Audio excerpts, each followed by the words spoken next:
we got a lot of great content, so I'm very excited about that. And I know a lot of people have been asking about when Dr. Cornel West will be on.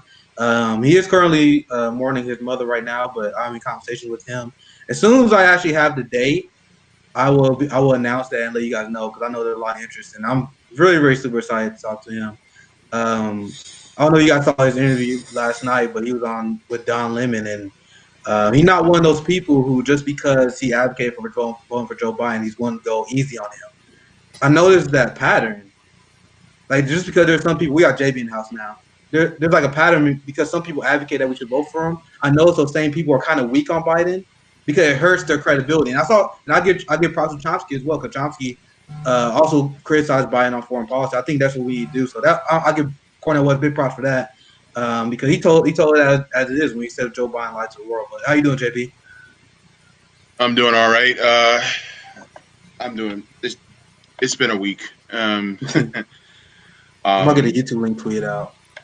Yeah, and you know, when it comes to what Dr. West said, it was quite poignant, and I agree with a lot he said. You know that we have to be truth tellers whenever possible. Nobody is perfect, but at the same time, as long as we do, you know, we can to speak the truth.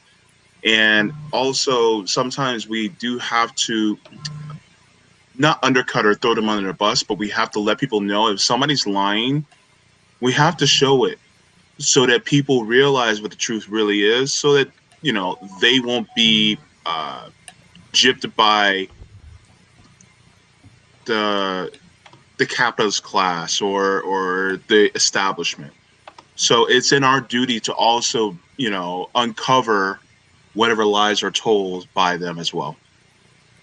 So I'm gonna see if this is if I can get this to work. Since I brought it up and we waiting for some people to get in, do you guys mind if I share this video? This is the short clip on Cornel West. Hopefully I can get this thing to work this time. Okay. Let me know if you guys can see this, but this is when you're talking about Don Lemon. This is a short 2-minute clip. I want people to see this while we wait for more live audience to roll in. I'll just tweet out the YouTube link. Check this out. I'm very excited to eventually have this conversation to expand more on this. But let's watch it. Can you go full screen? Yeah, I'm about to. Okay.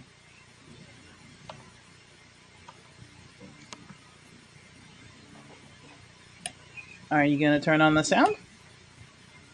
You have to click the share sound before you actually show us. Okay, let me try that again. Sorry about that. I'm also doing this as a test to see if this works. I know I had some issues with Skydaddy and then with the audio. If not, I might just send this to one of y'all so see if you guys can get work. I do think it's important content to cover because I think what he said here is so on point. Look, please. No. That was messed up. Yeah, that's the issue I keep having with this. Do you guys mind if I share? I'm gonna send it to me and I'll put it up. Just send it to me in DM. Yeah, I'll just put the link in. I'll put a link in right here.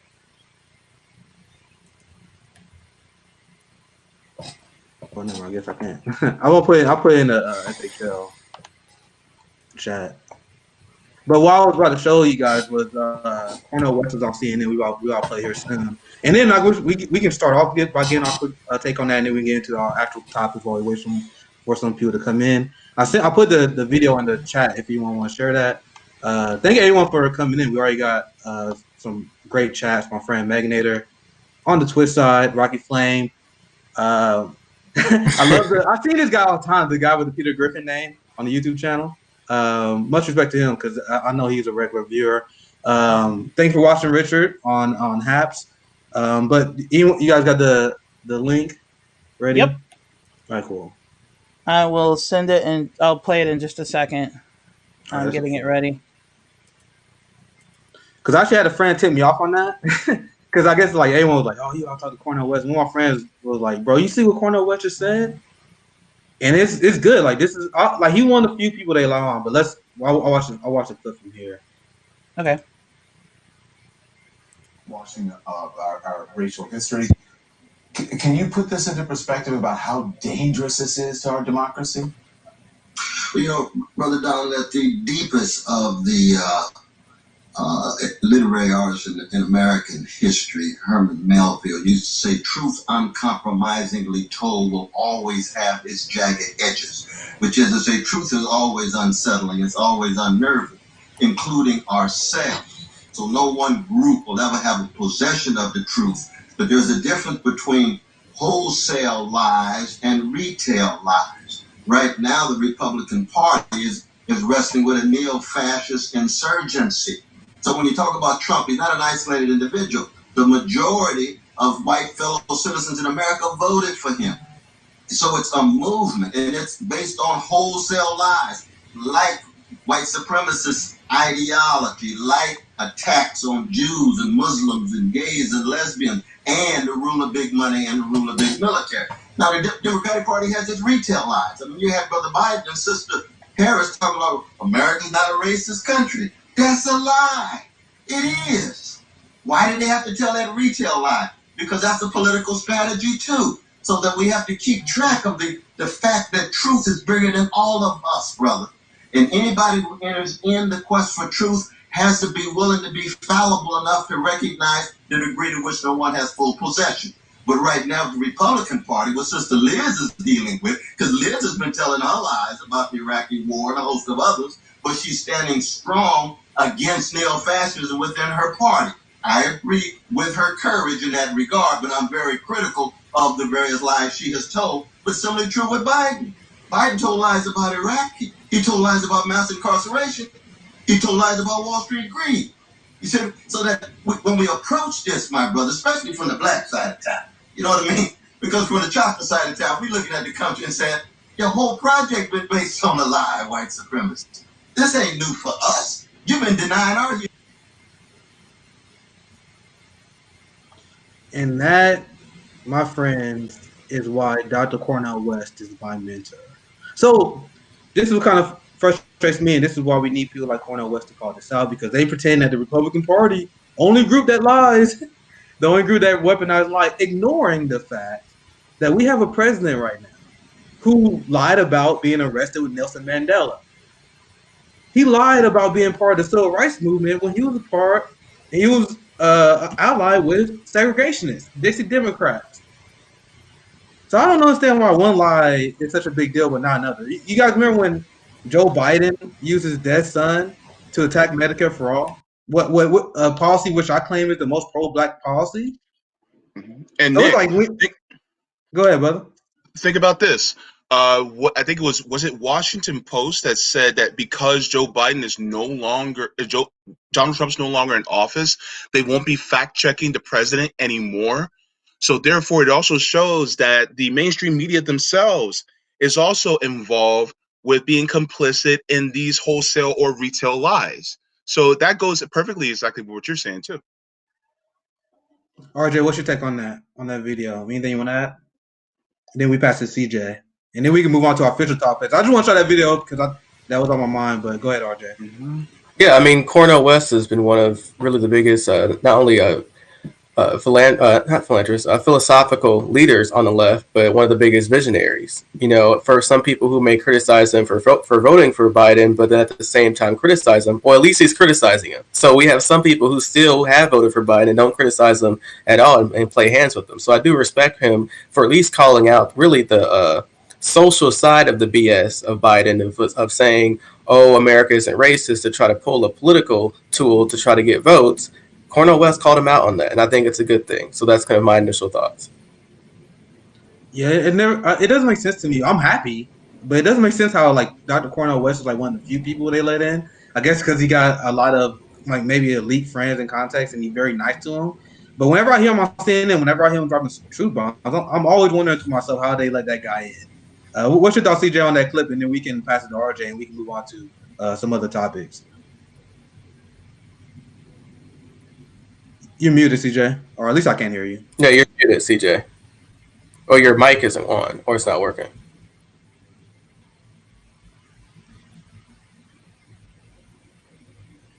Usually a good fix. Your mic is still messed up, man. Jackie, let's get Jackie first before so CJ can fix his mic. And Jackie's mic doesn't work either. Okay, well. So our friend on the YouTube side, go out Peter Griffin. This is a good point. Joe is such a pathological liar. He had to drop out of his 1988 presidential run because of his lies. And now you can see the difference in the media. Even like the corporate media have been bad for a very long time. But you see the difference between how they report things now and even how they report things about 10 to 15 years ago. Because the mainstream media has the power where they can take a guy who was a failed presidential candidate multiple times in a row. I mean, he failed like 3 times, and just like our friend in the comments said, he had the media embarrassed him because he was a pledge writer in 1988. Mm-hmm. They could have easily done the same thing this time. What I mean by that, all those times you had Biden lying blatantly about being part of the civil rights movement. All the times he was lying about protesting Nelson Mandela, among many other things. Like if they blasted that every single day, the same way they easily would did so. If you have someone like, can you imagine if Bernie Sanders told that corn pop story, for example? That would be in the news. If even if Bernie Sanders had someone who accused them of sexual assault, they will still talk about it to this day. Like, so if they did that same kind of adversarial journalism, what even not even that good, like even in the 80s, but compared to it now, it's like insane how complicit the corporate media is with not just Joe Biden, but the Democratic Party and the ruling class as a whole. I have this other link that kind of backs it up here. What I was referring to. Let's see if I can find it real quickly. But it's a list of headlines.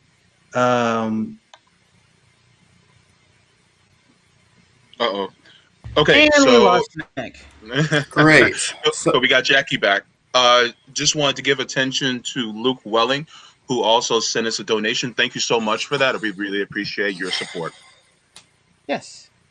And also, too, I love the comments about my hair. I definitely appreciate you guys. You guys are very nice in there. They don't call me I don't call myself Comrade Curls for a reason. So I do want to thank you all for the nice words. Mm-hmm. And we got CJ back. Yes, I'm back, and you can hear me. I had to disconnect my mic, so okay. But now we can't hear Nick. Okay. All right. Well, this is fun. So, RJ, did you have questions for us? Yeah. So is Nick, your mic still isn't working, brother? So, okay, we'll just get Nick last while he fixes his mic. So, around earlier in the week, around Monday, there's this famous K-Hive, Queen of the K-Hive, this one lady. Her name is Shantae Berry. She is this individual who is a huge Hillary Clinton stan as well, and she had a very nice video, air quotes, that she said not only about our Fred Hampton leftist co-host Nick, but also slandering us for naming our platform after Fred Hampton and saying that he would slap the shit out of us. So I do want to play this video for everyone before I give everyone's opinion on this, because I believe this is really shocking and I think it's pretty deflammatory. So I'll share this with you all. And here's the video. Jackie, do you see it? So, you see it, right, Jackie? Yeah, it's up there. Okay, you ready? Mm-hmm. Okay. So, Nick, that's your name? I guess that's your name. Yeah. The one who's losing followers per day because he realizes or didn't realize or now realizes that there's internet trolls that actually follow you. You didn't know that, Nick, right? Fred Hampton leftist. If Fred Hampton was alive today, he would smack the shit out your ass. Smack the dog shit out of you for using his name like that. And y'all bastardize the Black Panther legacy like that. There's a Black Panther that followed me. She would have slapped the shit out your ass.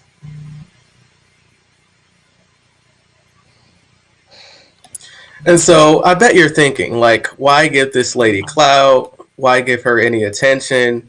She's being inflammatory. Well, since she addressed Nick, who is one of us. And if you come after one of us, you come after all of us. And so I want to give Nick right now the opportunity to take a shot at this first, because he was the first one to be attacked. So, Nick, what is your response to Miss Queen of K-Hive, Hillary Clinton stan, Shantae Berry? So what's your first response to her? And I'll give you the floor. Nick, we can't hear you. We can't hear you, Nick. Yeah, Nick, we cannot hear you, man. Send that article to Jackie so she can show the screen. Yeah, give your so send it first and then give your comments while she's doing it. She'll upload it. Your mic is off. Can't hear you. Did you turn your actual mic on? And he dropped. Okay. CJ, let's get your thoughts first. We'll get Nick back last. Well, my thoughts are. First off, let me just say this is the first time I've seen the video. I'm a person who just avoids like this pettiness like this. But my reaction to her in particular is it seemed to me that this is clickbait. She obviously knew that taking a shot at somebody as big platform as Fred Hampton Leftist or Nick, it would gain exposure, and that's exactly what she's getting. In the video, she has a smirk. I don't even really feel like she believes the stuff she's saying. It almost feels like she's playing a role to me. And then lastly is for a Black person to wake up one day and say, hey, I'm going to attack a group of Black people who are attempting to help our community. That's bizarre to me. That's very bizarre to me. And I have pity for this person. It'll be like a person being so confident in their belief that the sky is yellow. It's just kind of like, what? So I just, you know what I mean? Like, it's so weird and bizarre. I don't know who this person is. And that is the reaction I can give on camera, because the reaction I would give to this person off camera is not suitable for YouTube, is not suitable to be replayed, what I actually think of this particular person. And I'll leave it there. And I'll pass it back to the floor. No, okay. Go ahead. We'll just cut it out of the YouTube video. Let's see. Yeah. I don't want to get canceled. I take it to the streets way, and I start capping on people. I start bagging whatever word you want to use, and that's what I'm going to take it to. I'm going to take it to personal from head to toe and eviscerate her. That's what I would normally do, but I'm not going to do that right now. So I'll pass it back to the floor for whoever wants to look at that. JB, how about you go? You seem excited. So what's your opinion on Miss Shantae Berry, Queen of the K-Hive, biggest Hillary Clinton stan, slandering Nick and slandering FHL? So what's your opinion on that? I'm gonna be out of here. So can you guys hear me? Yeah, we can hear you, but JB's going first. Fuck's sake. Dude, I'm gonna quit this live stream, dude. This is so frustrating. But go ahead. If it cut out, I'm out. But go ahead. All right, go JB. Okay. Look, I'm not excited to talk about her. The reason why I'm not excited to talk about her is because she's irrelevant. She is crying out for attention, and unfortunately, she got some of it. I did quote tweet her back and responds correcting her on her lack of knowledge as far as the history of Fred Hampton. The fact that she doesn't know that Fred Hampton was a socialist, at the very least, most likely a communist. The fact that she didn't know that, number one, shows that she didn't study up on her history and she didn't read up. So therefore, in a battle of wits, she came unarmed. So therefore, there is no relevance absolutely to what she has to say. And so therefore, she really doesn't even she's not even worthy of our attention, you know. And the fact that we are giving her some attention is really just a courtesy on our behalf. I actually think it's important to highlight her. Actually, Well, we'll get you because last. Let's get Jackie I first, and then you. Let's get Jackie first, and we'll let you have the rest. Oh, you want me to Yeah, go? yeah, go. So then Nick can go after you, and then Okay. he can just go. I think that we played right into her hands by even responding because she very clearly knows nothing about Fred Hampton. Because I think it was JB, you responded to her immediately with like the Wikipedia link for Fred Hampton. And in the intro, it was like he was a left leaning Marxist socialist. Like it's right in the title, basically. So she knows nothing about who he was, clearly, and this was like a obvious case of clout chasing if there ever was one. But I feel like she did it. I, I feel like she did it like to stir up shit. Like that's what K Hive loves to do. They love to stir up shit, and then when you respond, they play the victim.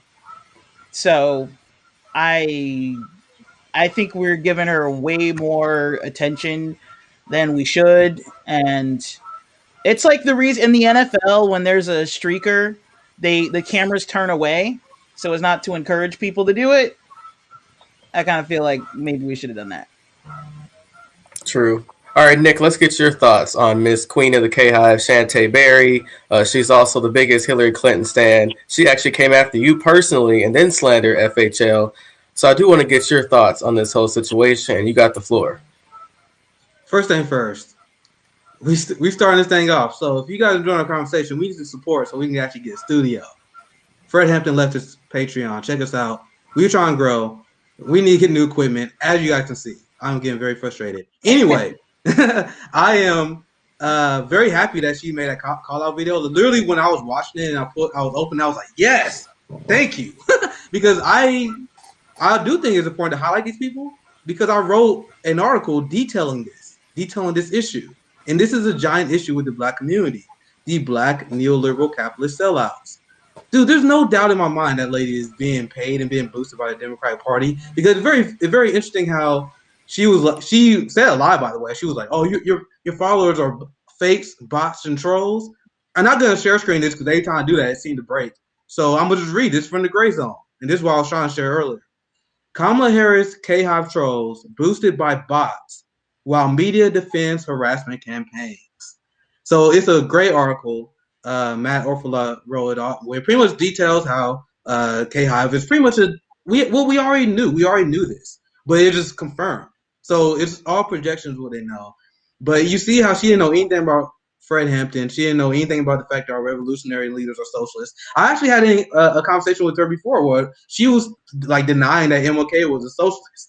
So when I write this story, when I write about how the Black capitalist class, when I write about how propaganda sheep herds off the cliff, Shantae is the perfect example. So when the first time when she wrote the hit list about me, I'll just post my article in replies and I'll ratio the shit out by doing that because my article was simply like, yo, this is who she is. This is why Black people need to reject neoliberal capitalism. Because by the way, and now I'm ending with this because I think we can move on to an actual topic. She is a supporter of Eric Adams in New York. And there's a lot of discussion on the left about how bad Andrew Yang is, and you're not going to have me put back on you on that. But you guys know his opposition. Eric Adams is a Black police officer running, and he is still supportive of stop and frisk to this day. He was asked about this in February of this year. And he said stop and frisk was a great policy that we should continue to pursue and actually do it more. I would share screen it, but it doesn't work on here for some reason. So It's just this is who she is. She props up the stop and frisk candidate. And stop and frisk, as you all guys know, is used to go after people of color and disenfranchised communities, right? So that's who they are, and that's why I don't think we should even ignore them because they are a big part of the political discourse. Well, you have liberals, and there are a lot of liberals that look at Chante and like, oh yeah, she affirms my politics. That's what we are here to do at Fred Hampton Leftist, to let people know what the people in the community believes. What was not the propaganda. Because when I talk to people, I don't know anyone who worships Hillary Clinton like she does. We all seen the tweets where she successfully tweeted about her. So it's important to call these people out what they are, because this is a problem that W.B. Du Bois wrote about, Fred Hampton talked about, MLK talked about, Malcolm X talked about, is the black bourgeoisie class join the forces of oppression against her community. And that's what she does by supporting a candidate that supports stopping free. So that's all I got to say about her. I hope she keep coming at me, because the only thing she does is help me every single time she does. So it's funny. Yeah, that's some good comments on all of that. So I do want to get into a now serious topic. I did want to address that because that she did come after us. She had her opportunity, so I wanted us to have ours, and then we'll probably ignore her for the rest of the time. But our first major topic I want to get into is really the workers scenario right now. Across Twitter, you see like many images of certain businesses saying, "Oh, I can't hire workers. Oh, workers don't want to work for me. Workers just don't want to work." But a lot of times we're finding is that the scenario, especially with COVID, has shown us is that corporate profits have been, continued to increase exponentially, while worker pay is increasing linearly. So the average rate in terms of what the corporate America is making is way less than what the average worker is making. Especially through COVID, billionaires making a lot more money. But look at what happened in 2008. People were told, "Hey, just stay at this job. At least you have a job. At least you keep your benefits. It's just with less pay." But we've seen through COVID, the social safety that was struggling. We basically had to beg for unemployment insurance, especially extra fed by the government. So workers are now refusing to work for some jobs for that less pay, and they're actually fighting and refusing that and forcing corporate America to actually pay them more. So I do want to get JB here in, and my question that I'm going to ask to all of you is that do you believe this scenario in which average workers are really refusing their work for higher pay? Do you think that is a great thing? And how do you think this will affect not only private enterprise, but really the federal government to pass legislation including things like a minimum wage and as well as a federal jobs program? So what's your opinion on all of that? Okay. JB, before you article, what exactly are you referring to? I'm not. Yeah, so what I'm referring to is this article that JB he put in the chat in our FHO group chat. Yeah, so it's this article here at the top of it, especially for our radio audience. It says employees quit by posting signs at Dollar General showing why no one wants to work. And so a lot of times it is cited by workplace safety conditions. It's also cited by extremely low pay.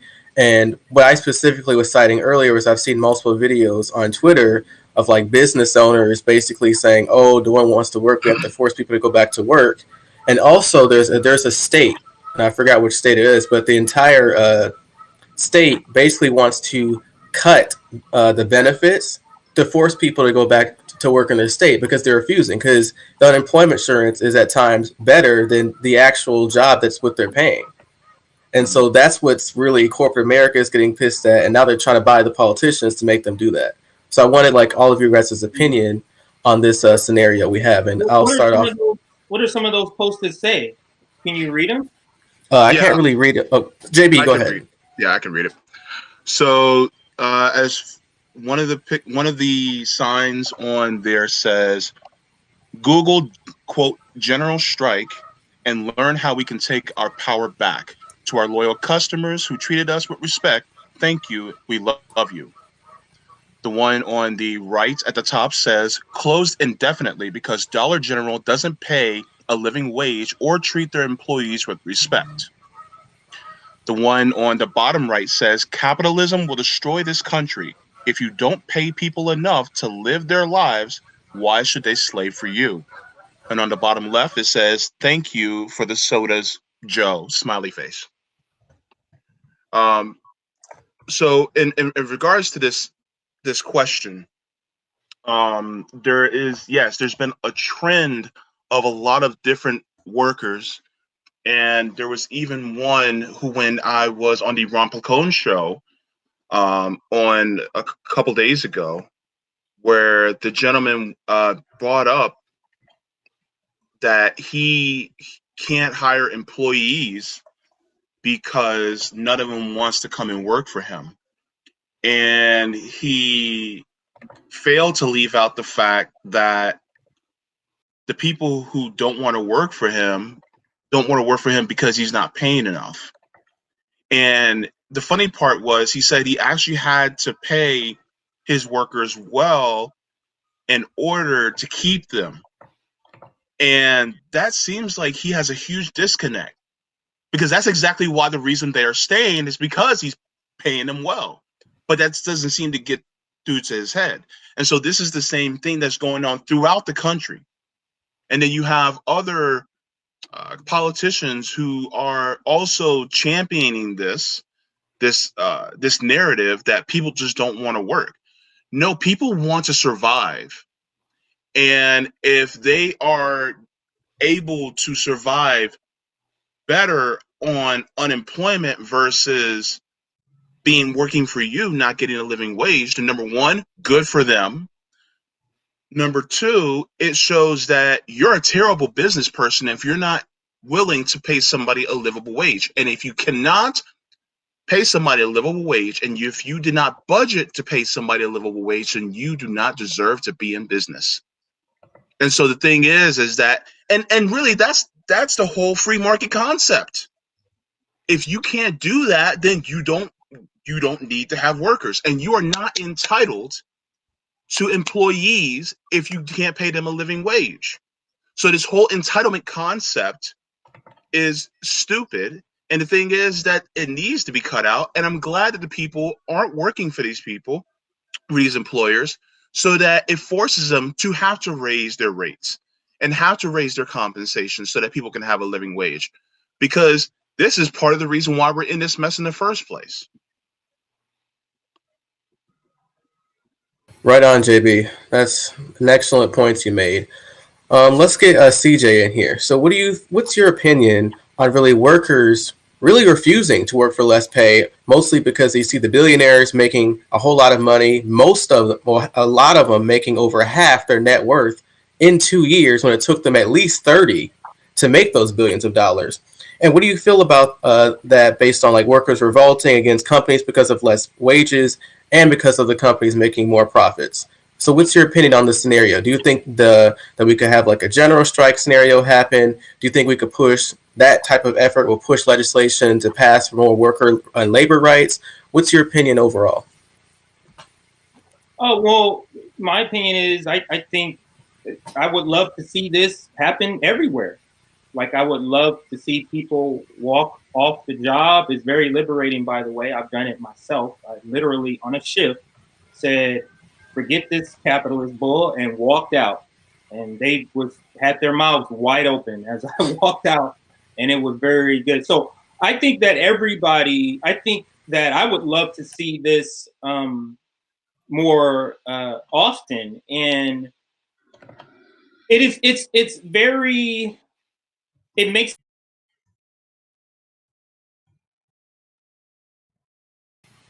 Okay, you're back. Yeah, it makes me happy. It makes me very happy to see that there are some workers who get it. The fact that they use the term living wage in one of the notes tells me that somebody is getting some sort of understanding somewhere. So that's also a good sign that things are moving, that people are waking up. And as far as a general strike, this is what a general strike would look like, just on a larger scale, where people just basically walk off their jobs. And I think if the trends continue, because even where I live, I see a lot of now hiring signs that's been up for a while. So maybe could be the reason that people aren't, coming out to apply for these jobs, because they're not paying enough money. I hope that is the case. But as far as a general strike, a successful general strike in the United States, I think that the left needs to understand we're revved up. We're ready to go for this general strike. we can't do it by ourselves. We need more people. And there's certain people that's not ready to go. So I just think that any sort of general strike planning where the general strike takes place in less than 12 months, it's not a feasible plan. It takes time to stack up your mutual aid stock. Because you got to think, hey, I'm not going to be, having this regular pay because I'm walking off my job. So I need to stack up all of this mutual aid over time. And a general strike, I think, should be strategized. When is the best time? Now, I'm going to leave you with my recommendation. I'll pass it back to the floor. I think right now, the general strike, I think we're in a prime position for a general strike. I think that general strike could take 1 to 2 years of planning. And a general strike must include unions. It doesn't necessarily have to include union leadership, but it must include majority members of certain unions. And when is a pivotal time in America where politicians do the most to act like they want to do something for us? And that's during election time. So what does the Democrats want to do? They want to get reelected to the White House. So a general strike in 2023, right in the middle of the presidential campaign, is going to, one, garner the attention that it needs because it's up against an election. So it's like, these people on a general strike, what are you going to do as a candidate? You get what I'm saying? Like, it's almost unavoidable. So I think that is one of the better times to have a general strike for us right now. And being that it's 2021, it allows us a couple of years, which is what is needed for a general strike. And lastly, I understand a lot of people, when I mention this, the best general strikes or the most successful general strikes are those that are spontaneous. And I get that. But the problem with that is the reasons for the general strike, meaning the economic reasons for the general strike, the reasons we need to have one, is also the same reason a lot of people cannot participate in it. If we were to just do it without this sort of planning, just off the fly. And that's the reason why I think planning it to take place in a couple of years is probably the best strategy. And I'll pass it back to the floor. Nick, you can go ahead. So what's your opinion, Nick, on really workers refusing to work for less pay? Because this goes completely against really the heterodoxy, even under the 2008 recession, when workers were told, hey, stay on your job. Even though you'll get less pay, you'll keep your benefits, you have job security. So what's your opinion on workers revolting really against companies because of less wages and more company profits? And what do you think the benefits there could be of workers continuing to do that with a general strike, which we've mentioned before? So what's your opinion on this entire scenario?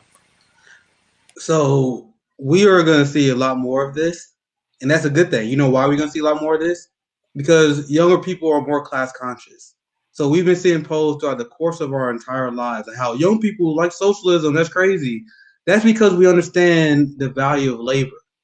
So and we understand how capitalism is a failed system. So a very long time, you had the boomers and you had Gen X dominating the workforce, but this is going to continue more and more as the more class conscious minded generation takes place, because we understand that we were being hustled. Back in the day, you have these brainwashed Gen X and boomers, capitalists who they will get paid a shitty wage and they will kind of justify it among themselves because they've been told by the system that they're not worth much.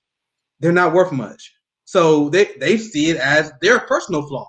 And that's literally the entire generation of Gen X and boomers. If you didn't make a lot of money because you were the loser.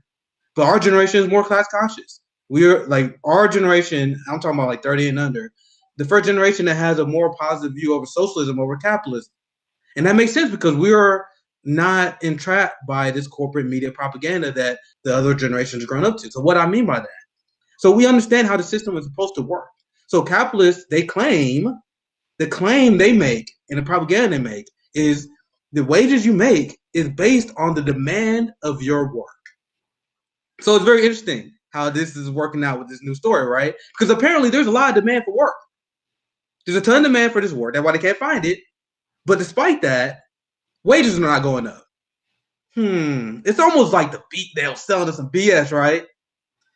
And then you had capitalists complain because they said, "Oh, you had," and this was a very prominent line that Republicans was using.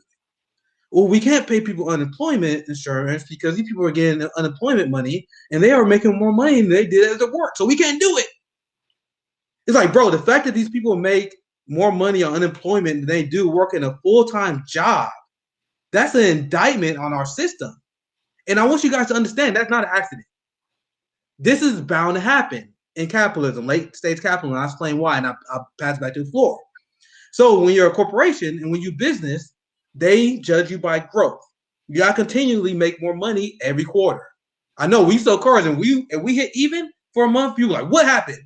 There's always a need to grow under this parasitic capitalist system. So what does that mean? There's only so much revenue you can generate by selling a product or by providing a service. And then let's say you run a fantastic business, you meet the cap that you're gonna make. So now you had an amazing second quarter, but you have to make more money in the third quarter. But you reached the max of your market share in terms of what you can sell. Mm-hmm. How do you make up the difference? Workers' wages. And that's how late stage capitalism works.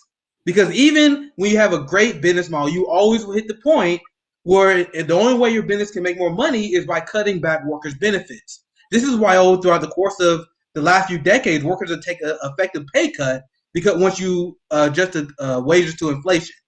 So this will bound to happen under this failed capitalist system, and you're going to see more of it as time go by because those two mechanisms I just explained. Because businesses will continue to need to make more money, so they will continue to cut back on workers' benefits. Then, secondly, you have more people like us and Gen Z, like a lot of Gen Z and younger people, they haven't even hit the workforce yet. Imagine when you have a lot of these woke Gen Z people in the workplace, they're going to be doing the same thing CJ did. They just say, fuck this. That combined with the fact that we will always have decreasing wages because that's the only way you can maintain a capitalist system. We're going to see more of this. And then, God, I really hope it hit the tipping point where CJ said we'll get a general strike. God knows how much the American people can put up with. It seems like the American project is a project to see how much the American people can take shit without revolting. And I'm actually amazed at taking this long for people to come to this conclusion. My entire life, I never understood how people can be okay with making your bosses a ton of money. It doesn't make sense to me. So I want to see more of this. We're going to see more of this as you see more Gen Z people into the workforce.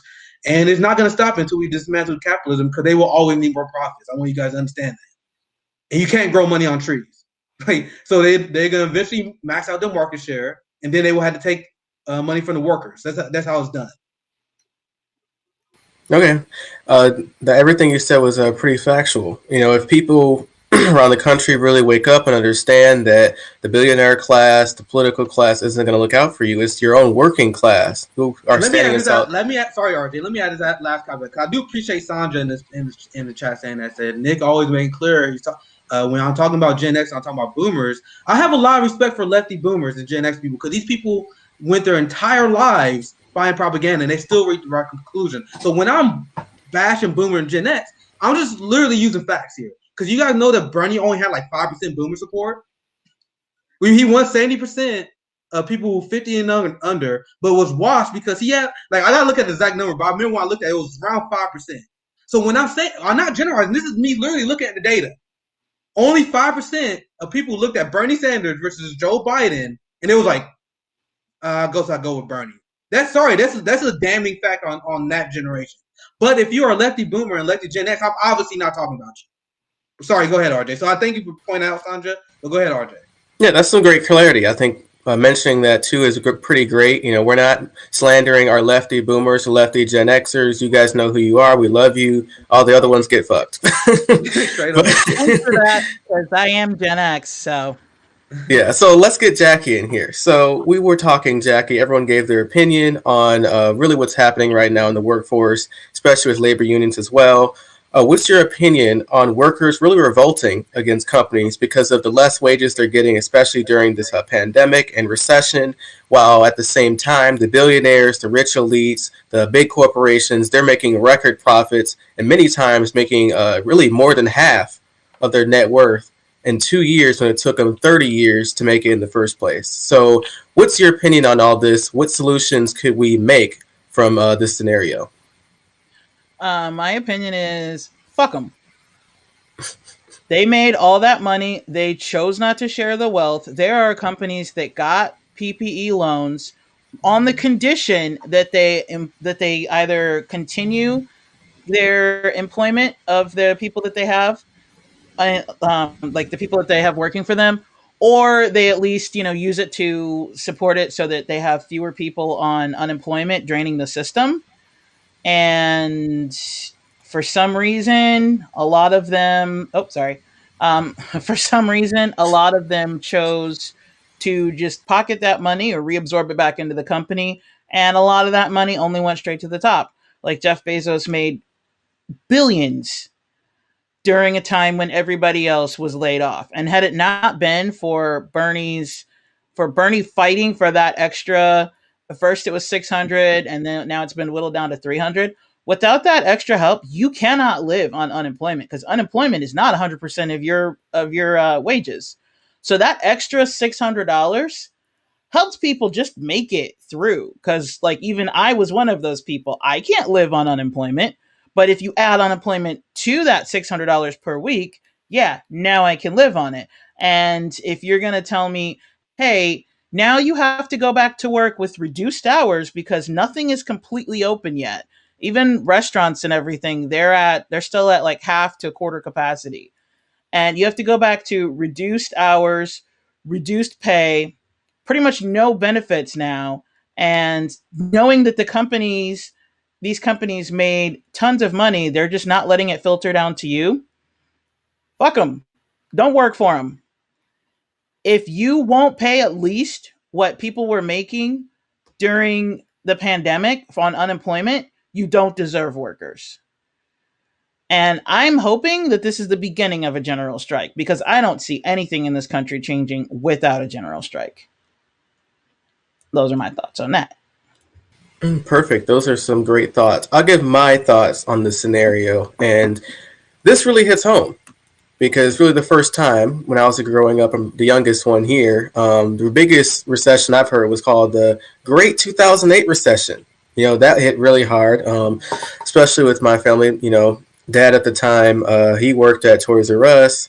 They froze his pay, kept the benefits, worked him like a dog. He was the only manager in the entire store, really in the entire district where Toys R Us was. And most people don't know Toys R Us was a big toy store. It's now out of business.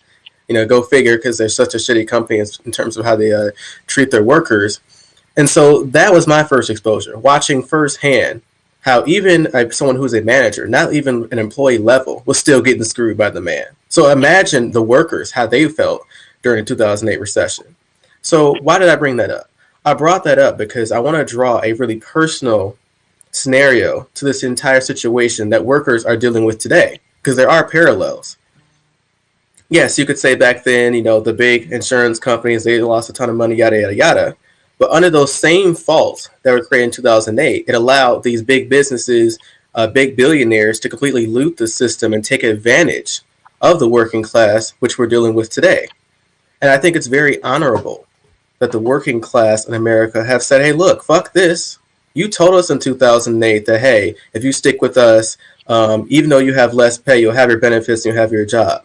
The pay never went up. I mean, I saw when I was a young kid, from 2008 to 2011, the UAW, the United Auto Workers Union, in the Midwest, they fought the big three, Ford, Chrysler, and GM. They fought them every day for those 3 years during that recession and getting out of it to increase their pay, to increase their benefits. Because what did they tell them? They told those manufacturing workers, oh, we're in a recession, we're struggling as a company, as soon as we get out of the hole, we'll pay you. We'll just don't worry about it. And they had to keep fighting for it. They never got it willingly. So they always protest. There were protests every day. It was so much that the media would slander them, make them look like the bad guys. But they stood together. They stood strong for what they believed in, and they kept fighting at it. So regardless if you're in manufacturing or you're building cars, whether you're even in the fast food industry, I mean, you're like the where I live at right now, whether it's Ypsilanti or Southfield, Ain't nothing but black women up in there cooking in the fast food industry, working in those stores. So we need to stand in solidarity with them. Regardless of who you are, working class, we need to make sure we stand together and help our fellow man, especially in these working in these industries when their own production value and worker production value is getting abused, and make sure they have the benefits and the pay that they need, because they're not going to be able to do it willingly. These big corporations, big billionaires, are not going to willingly give us these benefits. We have to fight for them. And so I know that's my longest friend I've ever been on, but that's just my biggest opinion on that. We can't do this alone. We have to stand in solidarity with each other. And RJ, so I got a question out of the chat here. This one is from Twitch, Meganator 1000. Oh, that's Meg. That's Killjoy Meg. Yeah. I love her question. Why don't you think we'll be ready for general strike before the midterms, or why might not that be the right time? I wouldn't necessarily say it wouldn't be the right time, the midterms, but we're about a year behind planning if we wanted to do it for the year midterm. So I again, maybe it's based off my just how I am, but I'm a person of preparation and planning and organizing. So there's not enough people right now on board with general strike to have to, in my opinion, to pull that off by the midterms. Again, I think that we need more like 24 months of planning before that's going to take place. And maybe an organization like the Fred Hampton Leftist might be the people who begins this sort of planning. But people like leftists are ready. And I'm trying to convey the message to leftists that we are ready. Like right now, most of us were ready to walk out and start picketing like right now. The problem is the left alone is not enough. We need more. And that segment of the population that aren't quite leftist, but believe a general strike, for example, can be successful, those people aren't there yet. And that's the reason. And I think that the planning, the organizing is what's going to convince them. So, for example, if in 2 years, what we would want to do, some of the things we would want to do is planning, is you're traveling around, or if you have satellites in different states, you're going to different companies, talking to the workers, going to different unions. There's about 3 different union places, meeting rooms right next to me, or very close to where I live. You go there, you talk to the workers, not necessarily leadership. You're talking to the workers. This is what's going on. Find out what's happening for them, like what things are they missing as workers, and then focus on those areas. And that's how you bring people along, and you leave them with literature, you leave them with contact information. And it's campaigning. It's really a campaign to convince people that a general strike is going to produce these things. And I'm just saying that 2 years is the amount of time that you can do that adequately. And I'll pass. That's my answer to that question.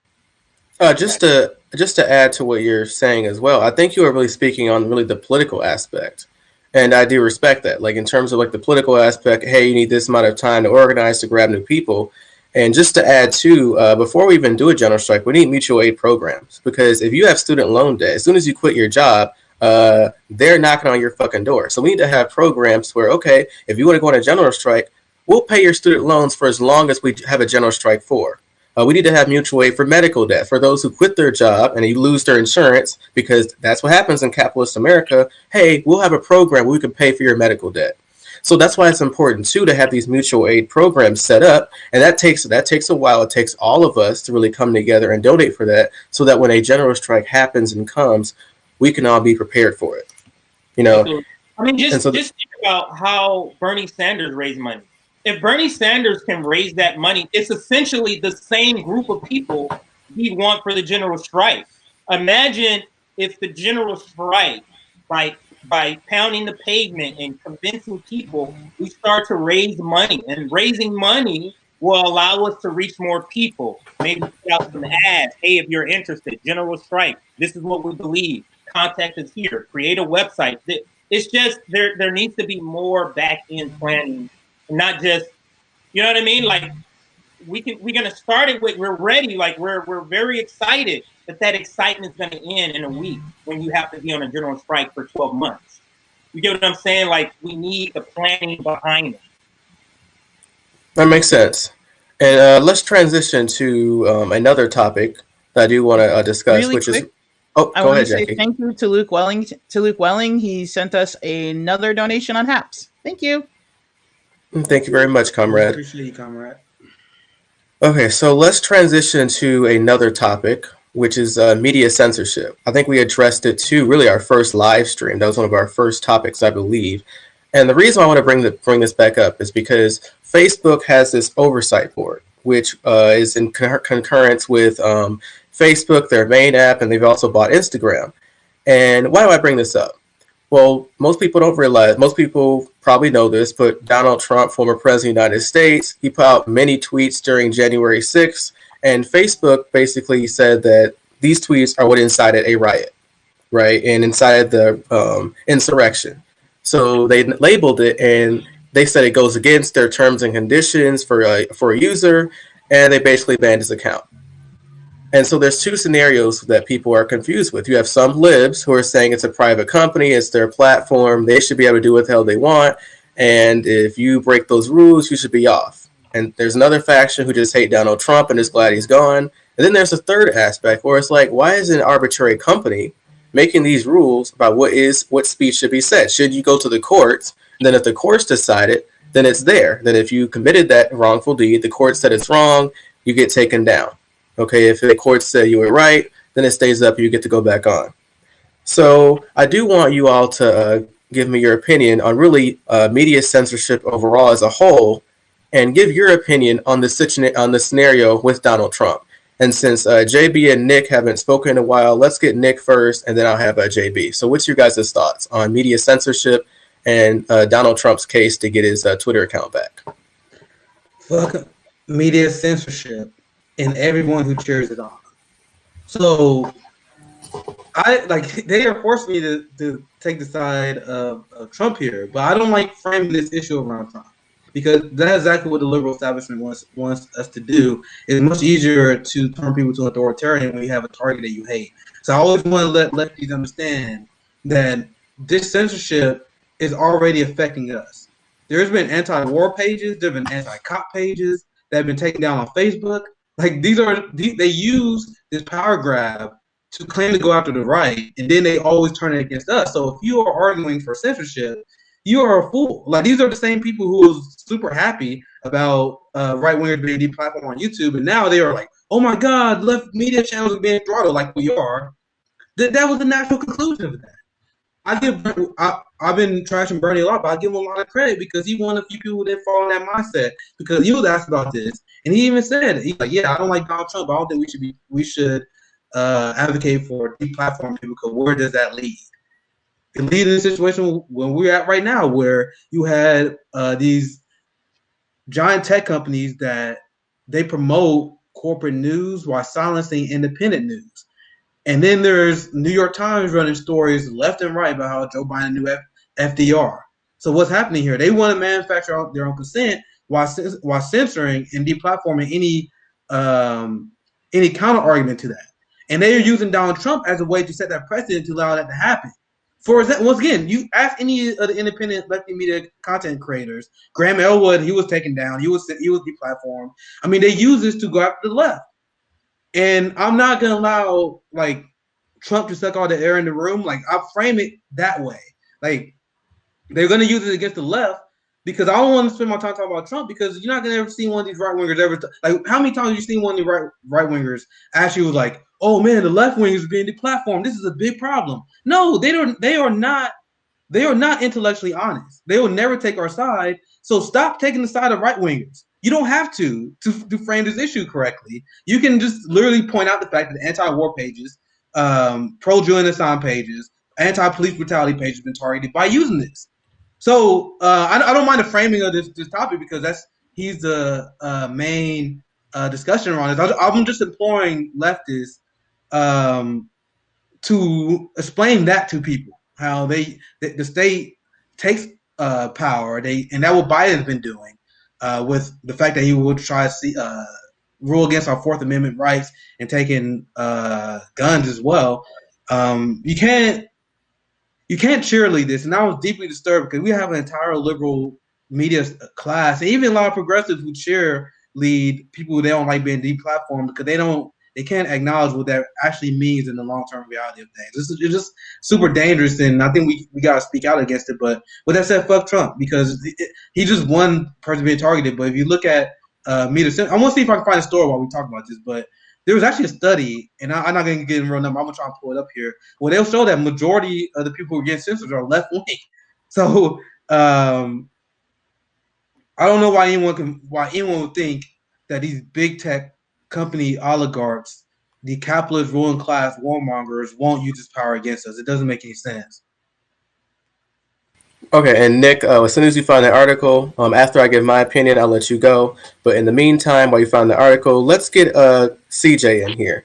So, CJ, what's your opinion really on social media censorship by these big corporations? And what's your opinion on this case specifically with Donald Trump versus Facebook and Instagram? I'll take the last first. I don't think Donald Trump should be off Twitter. I don't think Donald Trump should be. I don't know if he's off Facebook. I don't think any platform should take anybody off. In particular, politicians, you don't take off because it gives people access to them. So I don't think that should be the case. I don't think what the reason they're saying why they took him off is actually the actual reason. I believe they wanted him off this platform for months, and the Capitol Hill thing just kind of fell in their lap and they used it. So that's what I think about the Donald Trump part of this. But censorship in general, when they say these are private companies, that's the problem. When news organizations use you as sources, you're no longer considered a private organization. Like when news organization breaks news through your platform, you're being used in a different way, and you should have some sort of oversight. So rules apply. So there's different rules. It's more of an open public forum, and in an open public forum, people can say what they want to say. You're a publisher. Right? It is as simple as that. Like if you go on to msnbc.com and the articles and you look at the comments, people are saying all kind of stuff. They don't get censored and taken off or anything like that because they're just passing the information. And if you have your comments about it, you can comment what you want. It's a free country. It's free speech. But the problem with free speech, you also have the freedom. And He's coming back. There he is. All right, you're back. Back with CJ. Yeah. So like I was saying, you have the problem with freedom is you have freedom, but you also have the freedom to what's the right word? Tell the truth without being censored. You know what I mean? Like to categorize somebody making a threat, and that's the reason you took them off. So you deplatform them for making a threat, to taking somebody off because you say Joe Biden is a sexual predator. Like to me, that's not the same thing. That's not an egregious act. Like that is me. It's not really even an opinion. It's an empirical fact. But because they disagree with it, or their corporate partners disagree with it, you have to come off this platform. It is just bizarre to me that in America, no one thinks that that's bizarre. In America, where we claim this free speech, no one thinks that saying words gets you taken off is bizarre. It doesn't matter if it's your private platform. Like you're an American company, you're an American private platform, and you're telling me you don't believe in the same sort of things of free speech that the country you reside in is bizarre to me. And I'll pass it back. Okay, let's go get Jackie in here. So, Jackie, what is your opinion on this case with Donald Trump versus Facebook and Instagram to try to get his account back after what happened in January 6th? And what is your opinion overall on media censorship? Um, I when it comes to Trump specifically, I don't think he should have lost his account, especially since if they're like to me, it's the precedent that they showed. It was a power play. It was if we can take down the sitting president, we'll take down anybody. It's our platform. We do what we want. Do I think that they should be allowed to? Yes. Do I think it should go to the courts? No, because I do think it's a private platform. Um, but I think that they should follow their rules. Like they have the rules set up, and the rules say that you can't, dox, harass, incite violence, all of that. They also had the rule that said because of the First Amendment, he wasn't allowed to block anybody. And none of the Congress people are like no one in a government position is allowed to block someone. They can mute people, but they're not allowed to block anyone. And so I feel like they should have just followed those rules and like let's face it, what they took him down for, they said that he was inciting violence by encouraging people to do, the Capitol skirmish on the 6th. But he did that on the rate. He did that on like live. He did that not on. He didn't do it through tweets. He did that through the airways, which he still had access to as president of the United States. So what did they really take him down for? So to me, like it was a bunch of liberals that were pissed off and they were like, you better do something. And then they were like, okay, fine. And they took it down and they realized that, yeah, if we take down the president, that shows that we have the ultimate power.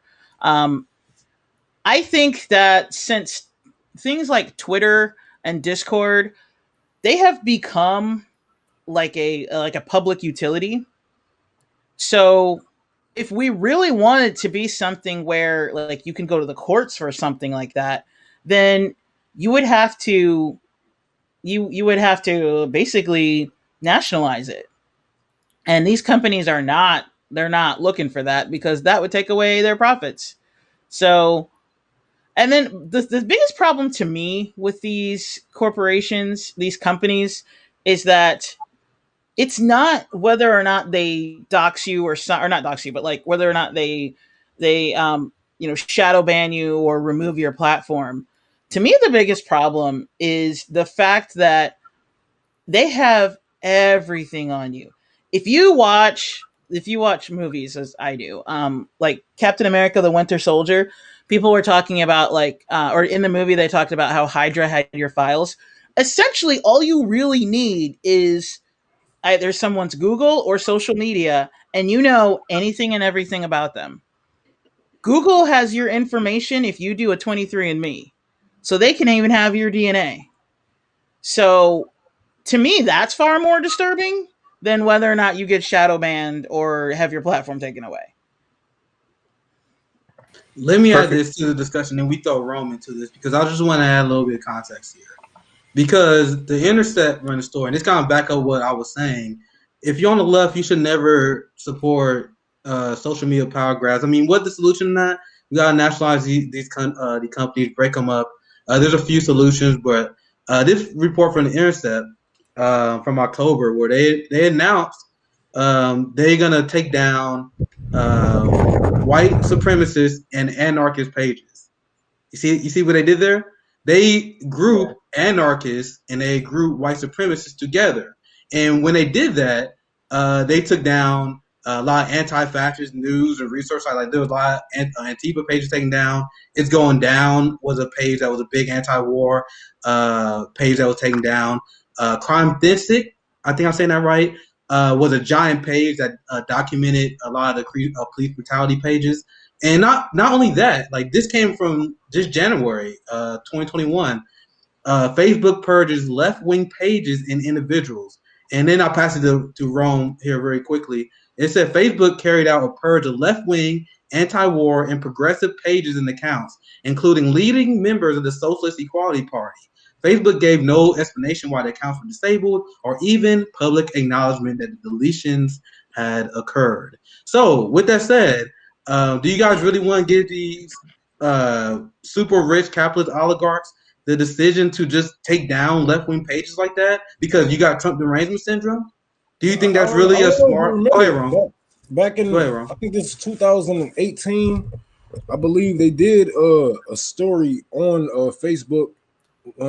They was hiring white supremacists and white guys that was in these,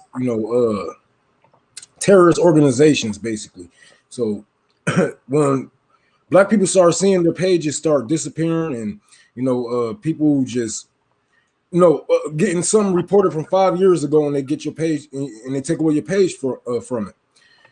So they did an investigation and found out that Mark Zuckerberg, it was a wing of his network, and they was just hiring all types of white supremacists.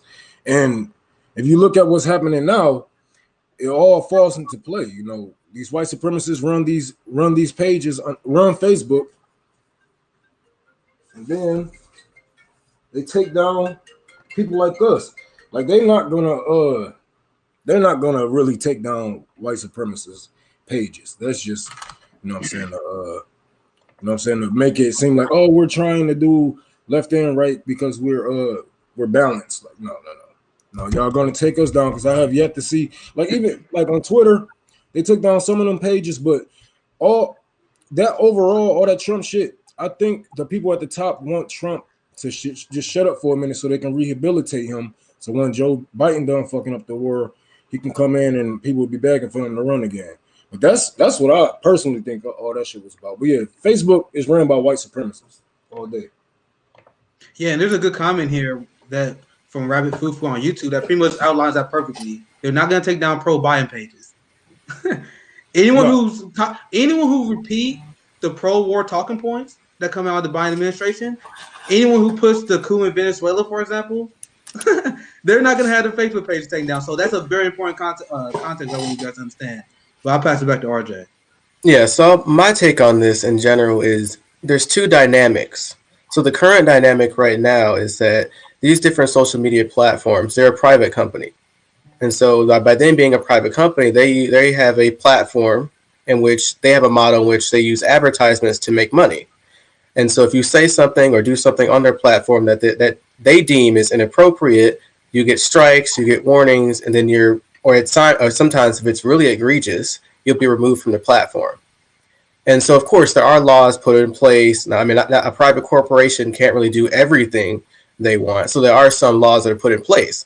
But we don't really talk enough about the type of laws that are put in place and how really faulty they are and allows these companies to get away with this.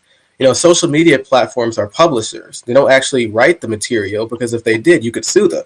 They're just saying, hey, they're like a bookstore. We sell the books, so don't sue us. If there's a problem with the book, you go after really the publisher. And so that's what these social media platforms are. They're just platforms, right? And so the two arguments that I'm talking about is that if you want to transform these platforms from a private entity to a public entity, then you can make them more accountable by the courts. Because how it goes right now is if you want to change these laws, it's going to be more of a compromise that, okay, the Twitter, Facebook, Instagram, as long as you don't do these things, then we'll lay off, right? But if you make it more of a public entity, you can make it more accountable. You could change these type of laws. You can really make sure that your content, your user data isn't used for profitization at your expense, right? And so in general, overall, my opinion on this is that whether it's private or public, the courts should have a say, because it should be held accountable. There has to be some accountability somewhere, because we know that these type of things that's going on, like with Facebook, their department in which they look over to see whose bans should be upheld, who should be removed. That's going to be very partisan. I mean, these social media companies, they have enjoyed Donald Trump off of social media, so that's just my opinion on that. And I do want to transition into one topic I'm going to make up off the fly. RJ, we need JB to chime in. Oh, JB, my fault. See, I messed up. JB, JV, so what's your opinion on really social media censorship overall and the case with Donald Trump against Facebook and against Instagram? If they come after the right, they will come after the left. In fact, they will come after the left quicker than they will after the right. Because remember, we live in a very the oppressive powers are deeply right-wing and authoritarian. And those of us who are left-wing and anti-authoritarian, they see us as a nuisance that they will come after us. On top of that, these corporations, as RJ so eloquently said, they are capitalistic corporations that get their money through advertisers. So with that being said, our interests are antithetical to their interests, so therefore they see us as a threat. So when it comes to censorship, yes, they are a private entity. I personally think that there should be a public square that is nationalized so that people can actually have a conversation online, and people should be able to be held accountable. And it should also be done on a case-by-case basis, because once you start doing things like algorithms, hello YouTube, then these things, then sometimes you end up doing blanket ejections based on something that you lack context about. So we could be talking about anything involving white supremacist terrorism, but because we have that word terrorism in there, they flag us and they say, "Oh, we have to take your monetization away, and we also have to shadow ban or hide your content." So the thing is they blanket that because their interest, in wanting to keep the corporate powers at peace, they end up, putting us on the chopping block. But at the same time, because they're not doing it on a case-by-case basis, then they end up throwing out the baby with the bathwater, so to speak. So this is one of the reasons why I think that we should also have a public forum, because then it can be done by a case-by-case basis. And I think that, somebody like Donald Trump, like Jackie said, what Donald Trump said to ignite the insurrection was during a rally before the insurrection happened. It was not on Twitter. So why did they really ban Donald Trump? It was more or less Donald Trump was the boogeyman and we were the target.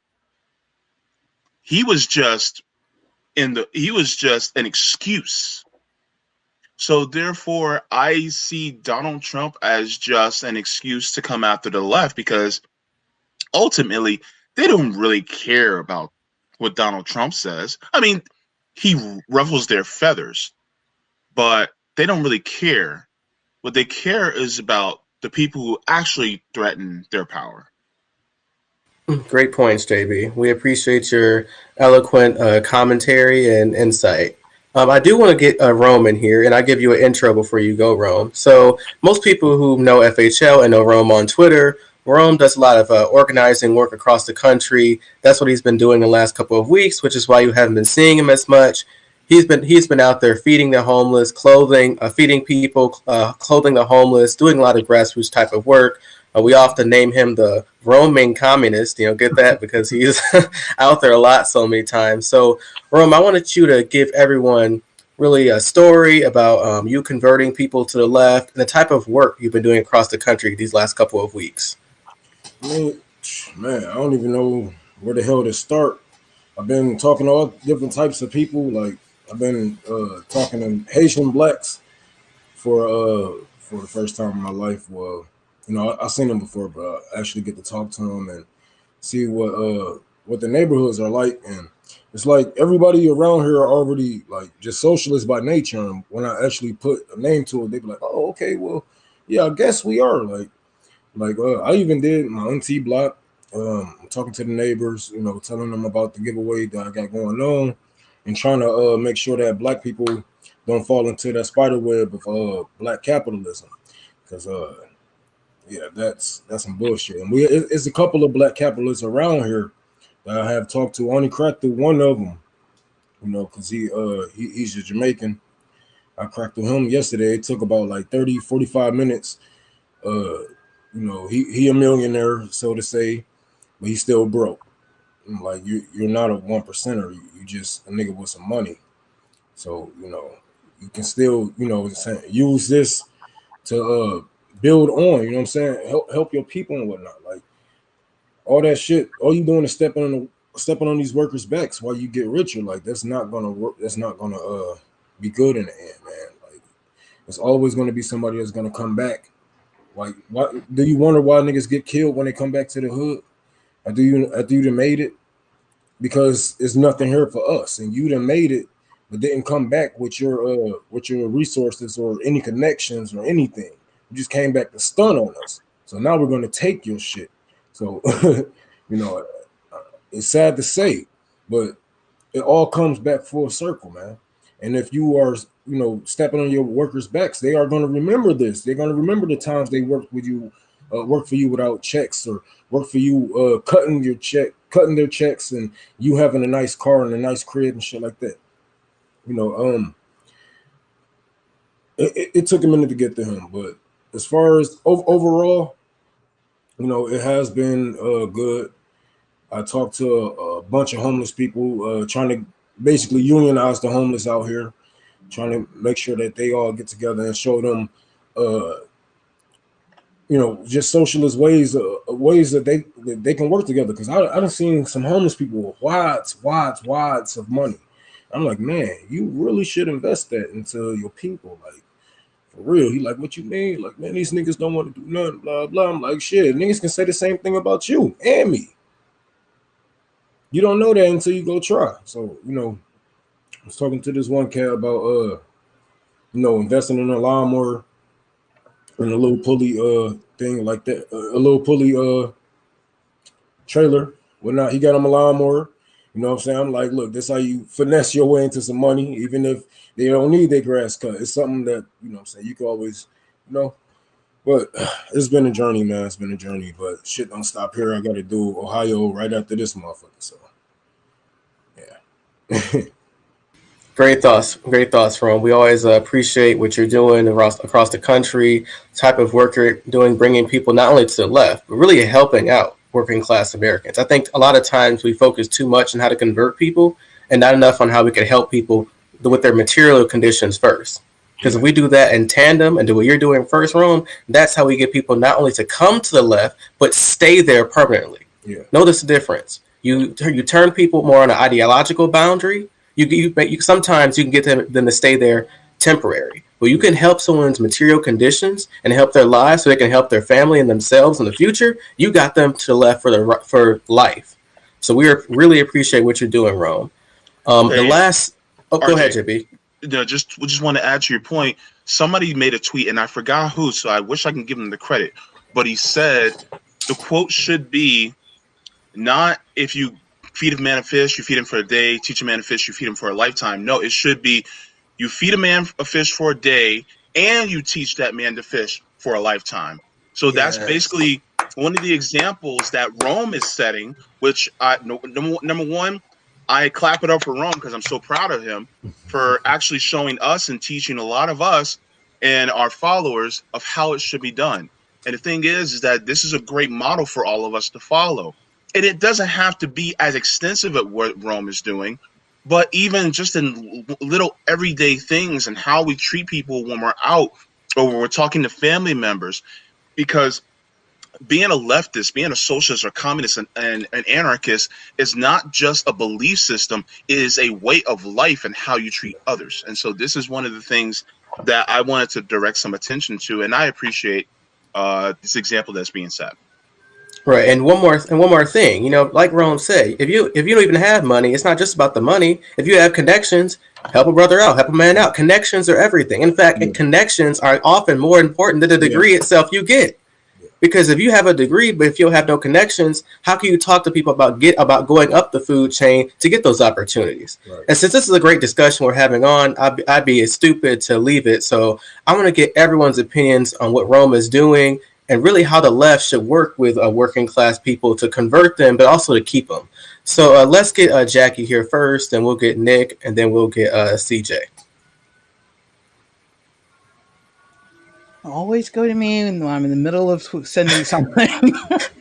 um, so I think what he's doing is awesome, and I think I agree that we should be doing exactly that, not just to bring people to the left, but just because it's the right thing to do to help people. And like JB said, you don't just give them some money or feed them for right now, but teach them how to like. I'm going to cut myself off because I feel like there are a lot of people that assume that being homeless means you're absolutely penniless. And that's not the case, especially after COVID. There are a lot of people who have jobs who just couldn't afford to pay their rent and got evicted.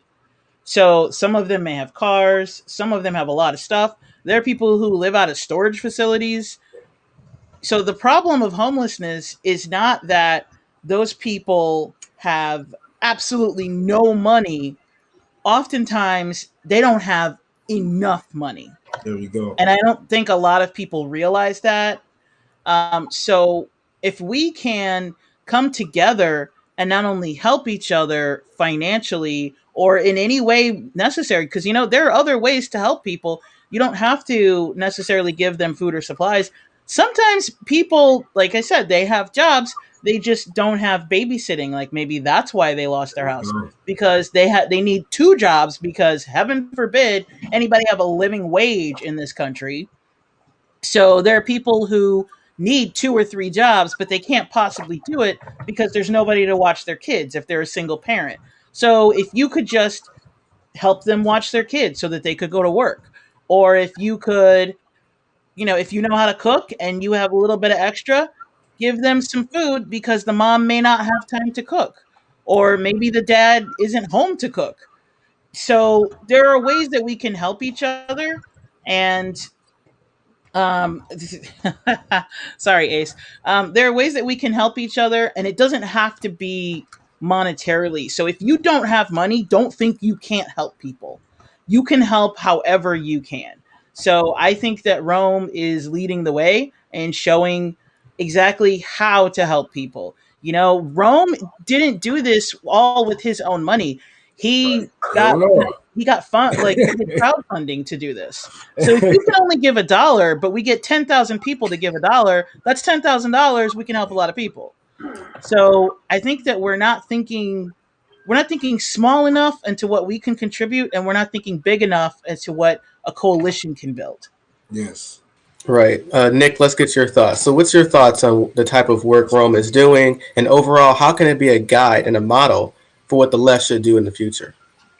That's the work Rome is doing exactly what we should strive for.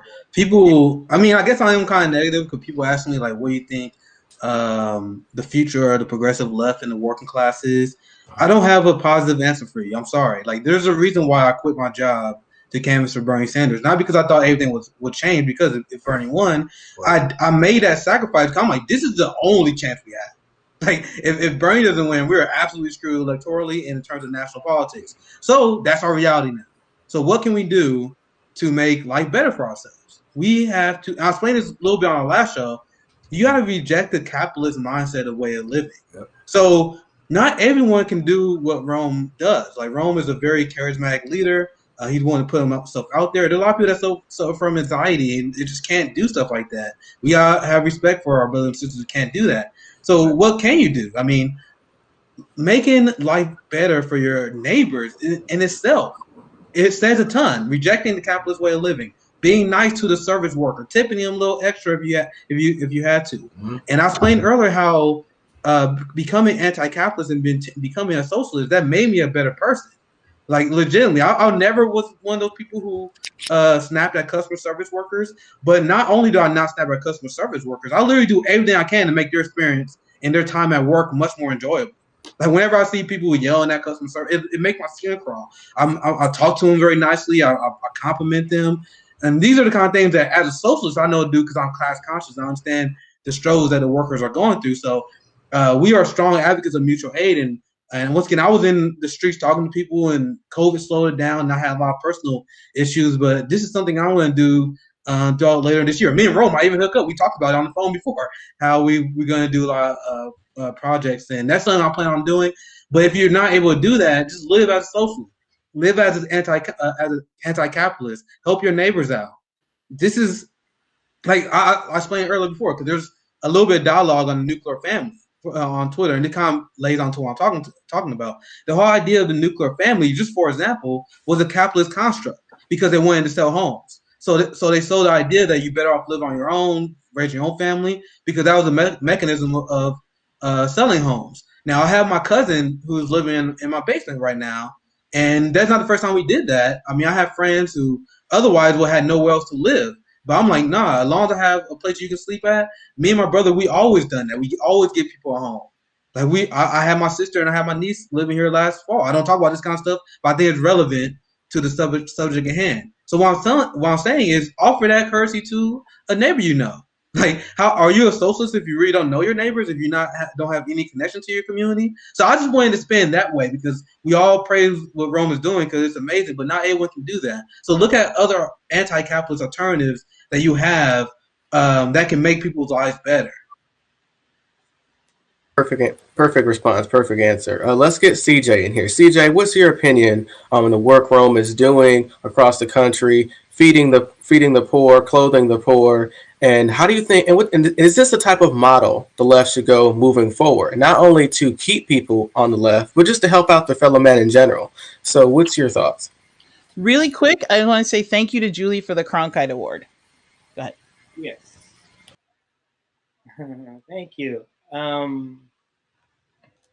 I certainly think that there's aspects of community work.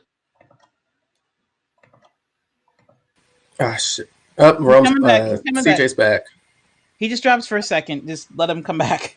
Yeah. Oh, there he is. Oh, there you go. You have to start over. Okay, so I certainly think there's aspects of community work, and I apologize, my computer is running really hot, and that's why it keeps going out. There's certain aspects of a community organizing, community feeding, community help that can be absolutely used as a strategy when you're trying to educate people, is how I would describe it. Educate them, spread the word about socialism, spread the word about capitalism. I find that you talking to people using regular language is how you reach them the quickest. So you don't talk about how awful capitalism is by talking about capitalism. You say, you know, how much you paying rent? Are you making ends meet? Oh, how much are you really short every year, every month? Like if you had, how much money would make your life better every month? Oh, this amount. Okay.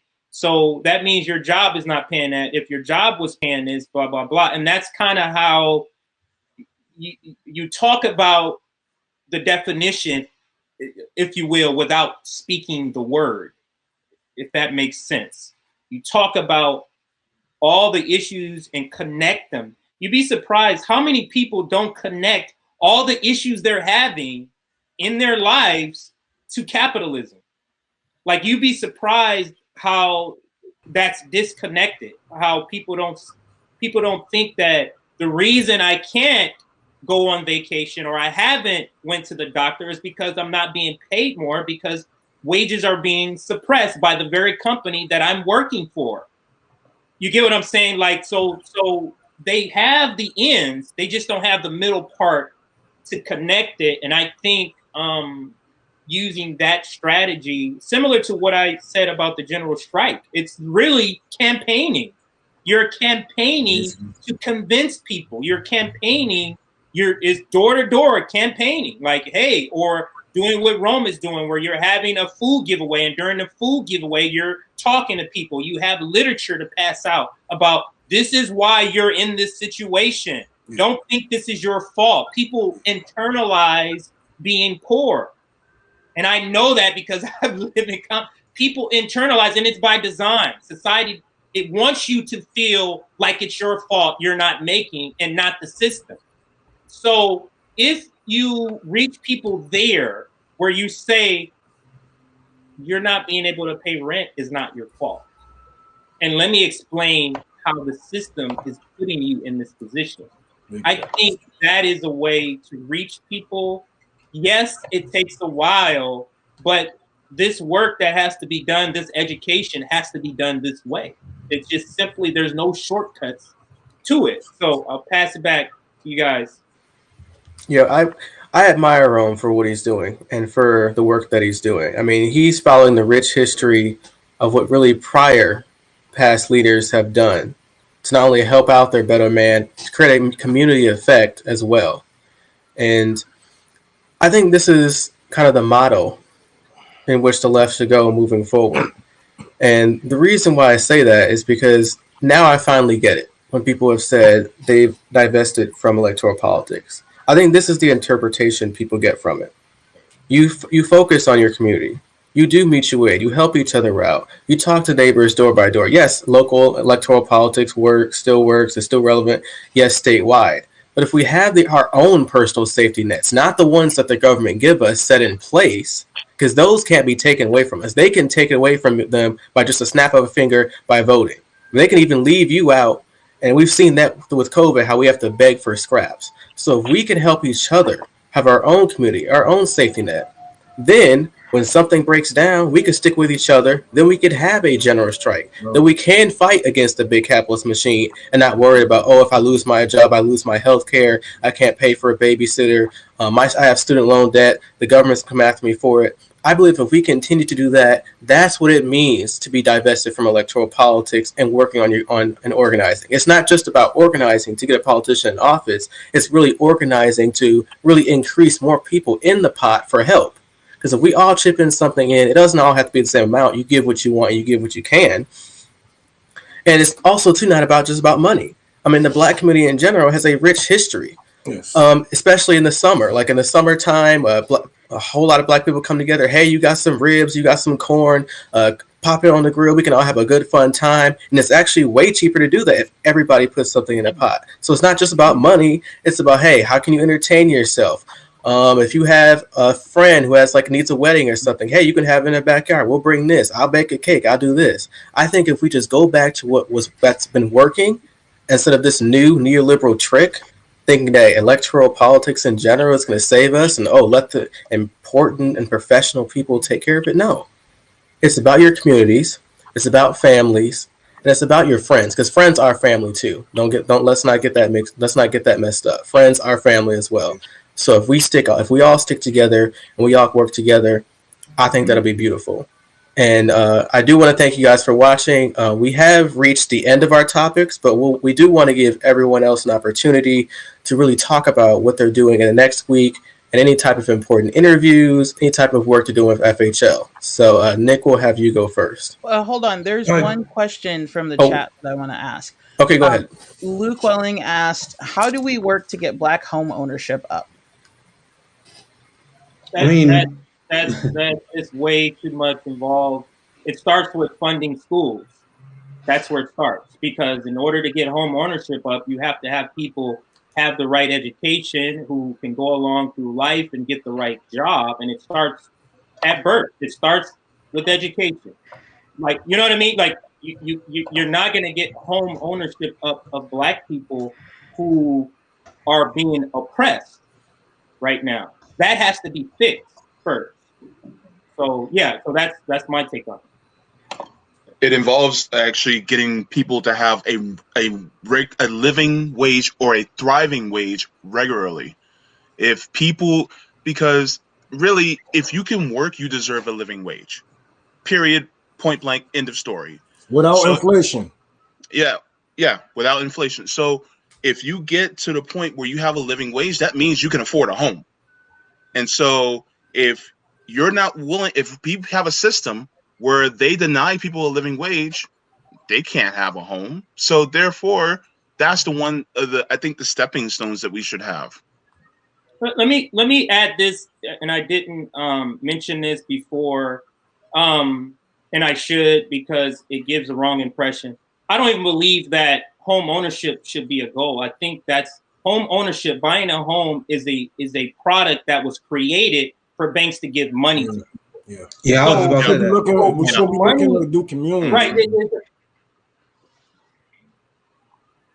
Damn it, Jay. He's coming back. He's coming back, y'all. Mm-hmm. That point was fire. I like it. But that was what CJ was saying was my first reaction when I heard the question. I'm like, that shouldn't be our goal. But I hear. I'm not trying to diss the person who asked the question. I'm not. But that should be our goal. But sorry, go ahead, CJ. Yeah, I mean, I kind of pretty much said what I was going to say, and that's just basically that's one of the what we've been sold along with the American dream. You got the white picket fence. That's literally executives came up with an idea. How do we loan more money to people? And they came up with this American dream. Let's make the house. That's literally how this came up, and now it's so interwoven into our society that somehow everybody's goal is to buy a house, and it's preposterous. You can't take a house with you to the grave. I mean, it's so overpriced. It's no home. I do have thoughts on that though, because absolutely. Go ahead. It's so overpriced. I mean, just take California. In my opinion, there's no home that's worth over $500,000. I'm talking about these $1 million homes. They're overpriced, just like with everything else in capitalism. And I'll pass it to Jackie for her comment. I agree with what you guys are saying, like why home ownership has been brought into, why it's the American dream, why it's the goal. But I believe that this is my view of maybe why he asked the question, because home ownership was the only black wealth that there really was for the middle class. And like CJ said, you can't, when you die, you can't take your house with you. No, but you can give it to your children. And then you can make sure that your children have a house and your grandchildren have a house. And if you fall on hard times, like that statistic that, most Americans, what is it, like 60% of Americans can't make, like, there's no way that they can get through a $1,000 emergency. Before, like, if you were a homeowner, you could borrow against your house if you had an emergency like that. Like if somebody, if you had an accident or somebody goes to the hospital or something, if you're a homeowner, you can borrow against the house. If you're a renter, you're SOL. So I think that may be why he asked the question. I don't think it's necessarily more to promote capitalism, but in being a homeowner, there are benefits. And then through Obama, that's where the generational wealth was largely lost for black people, because he bailed out the banks and not the people. And that's when a majority of the black wealth disappeared, because they lost their homes. So now they have nothing to fall back on. All right, I'll So go I think last. that's So why he asked that question. I'll go last. So anybody else want to take a shot at this? I mean, go ahead, RJ. I wanted to cover this story, this bombshell story about police literally violating international law. But Go ahead. No, go ahead. Go ahead. I'm gonna do a longer segment on this because this is truly a bombshell, and they're not getting coverage. I read through this. I'm gonna be very fast because we only have 15 minutes. I'm literally like, this is so important. I literally might just make another video. I thought we had a little more time, but our conversations go. So the ICC put a probe together, and this is very well detailed. I tweeted about it and I looked into it more because there's a lot of information. There's like I swear to God, I'm gonna take my time and read like the 122 pages they wrote on this. This is probably the most comprehensive breakdown and analysis of police culture in America I've ever seen, and I looked at a lot of them. So I'm not going to share it because I don't want to mess anything up, and we're near the end anyway. I kind of just read shortly over. So what they did, they took 12 commissioners, 12 experts from different countries. So they were looking at people with different backgrounds, and they all doctors, human rights activists. They're top of the field when it comes to human rights and analyzing police culture. And what they found is that the American police, they are literally violating international law, and they are violating human rights on an insane scale. And not only that, this commit, like I was just looking through this, like I'm trying to be fast here, but there's unbelievable documentation on this, and this is so important. I think every leftist should have this shit bookmarked because it's so well detailed. They go through almost every single legitimate, well, not I won't say legitimate in the wrong word, like all the big cases of police violence, and they come to this conclusion that the police is literally taking our Fourth Amendment rights. And for example, they have all these lists of things that happen. I'll read just a few of them because we don't have a ton of time. But this is one. There's a few just stuck out of my head. They said they concluded that Fourth Amendment violations led to the use of excessive force and police killings of Black people.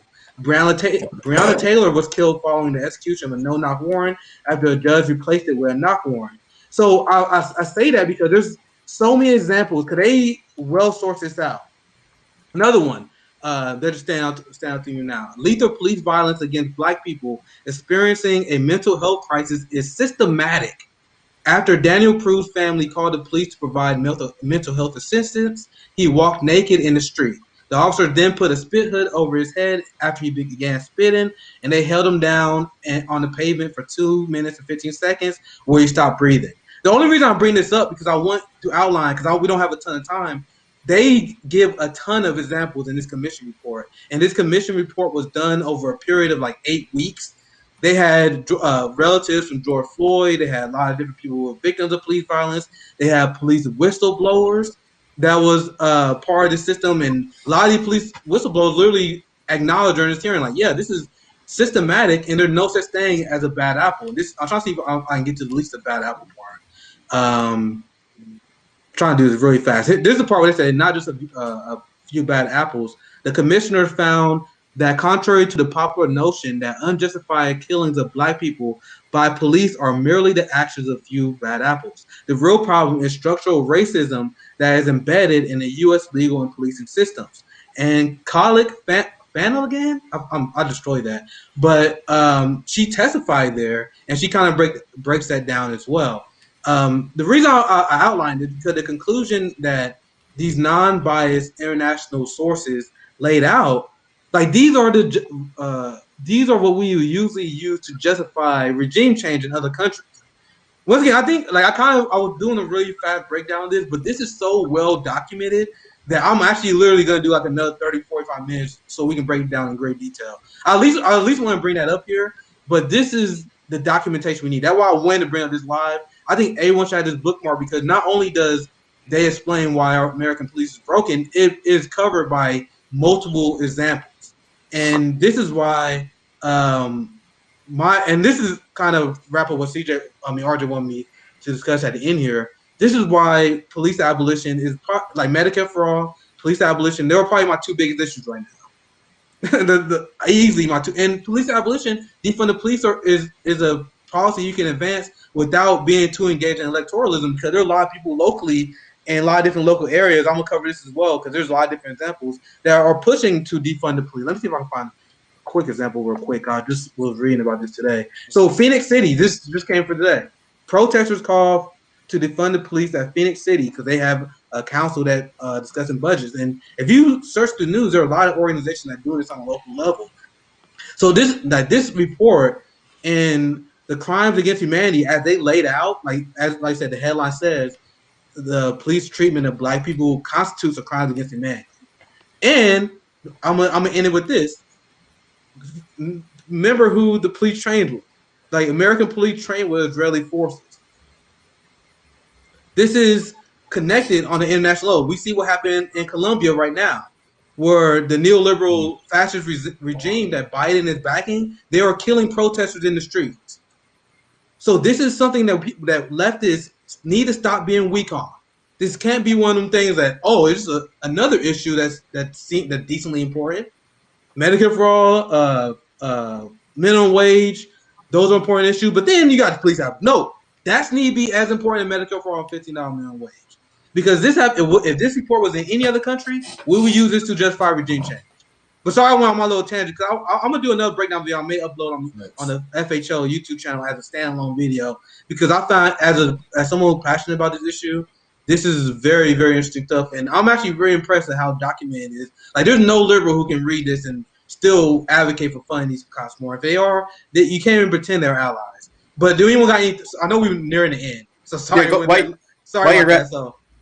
Yeah, while you're at it, just tell us what's coming up for you for what you're doing on your show. Oh yeah, stay tuned because me and CJ will be talking to Justin Jackson very, very shortly. So that's the only thing I want to say right now because I already went really long.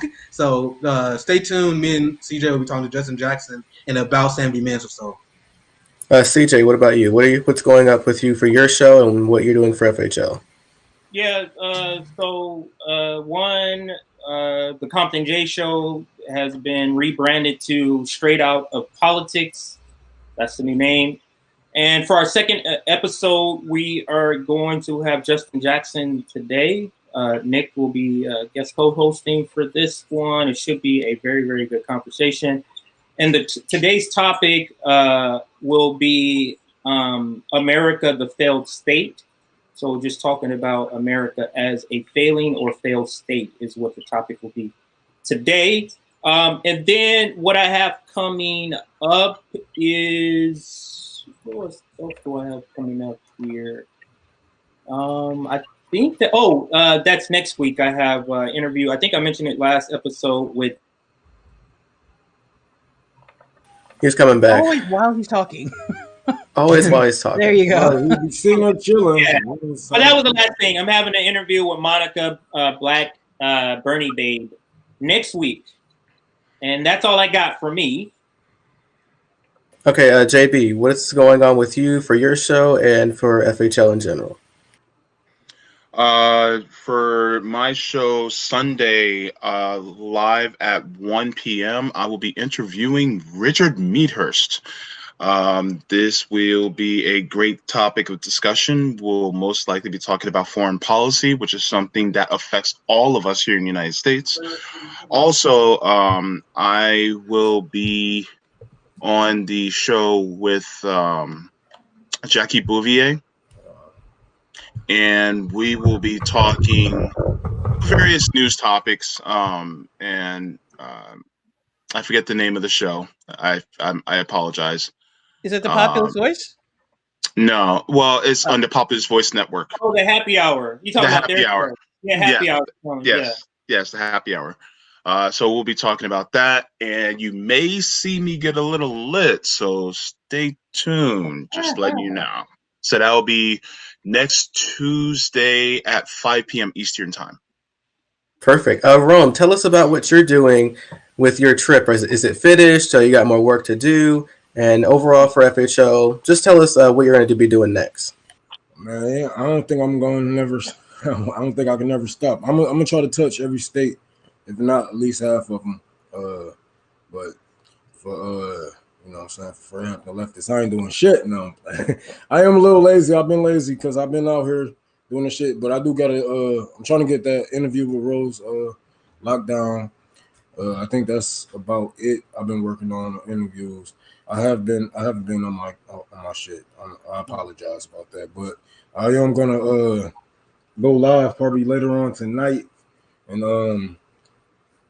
we're gonna run it over to Fred Hampton Leftist. So, and we're gonna rebrand my little show to I believe Rome's Rebellion or something like that. So we're gonna I'm in the works.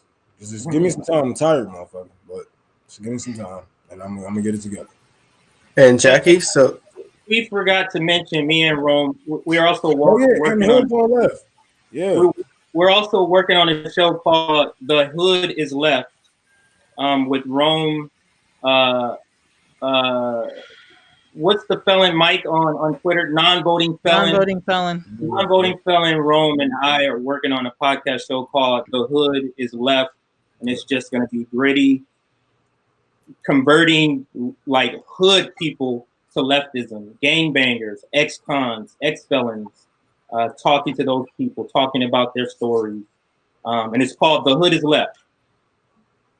Perfect. And Jackie, so tell us what's going on with your show, Nerdolitics, and who you're bringing on.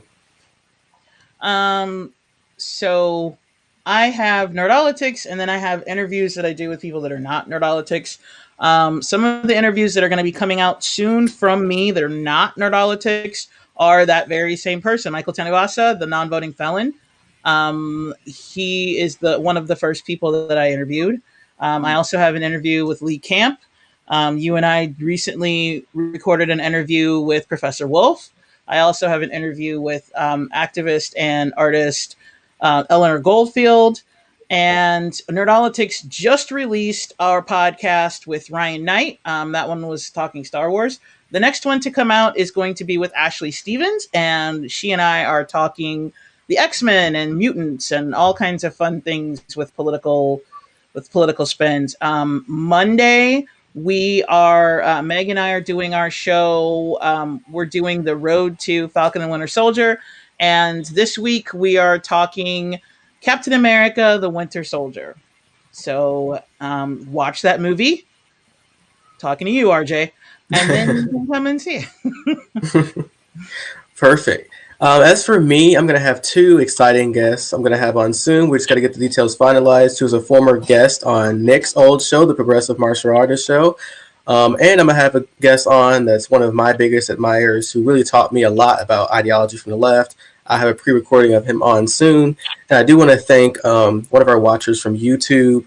His YouTube name is The Ruling Class Strategy of Divide and Conquer. He's the one who gave me my new name for my show, which is Revolutionary Jargon. You could check that out, 6 p.m. Eastern Standard Time to 8. And while I'm at it, I am looking for two guests for Friday's show. I am doing a panel format. Our first guest, which is locked in, is John Maurice on Twitter. He'll be joining me to talk about healthcare. We'll be talking about censorship and many other different topics. So if you're interested, DM me a topic you want to talk about. We'll discuss it. And the first two really that hit me up gets it. So that's all I have. And with that, I do want to thank all. Discord. Right. Sorry. So for everyone who is on Patreon, we do have a Discord. So if you haven't checked in a while, check it.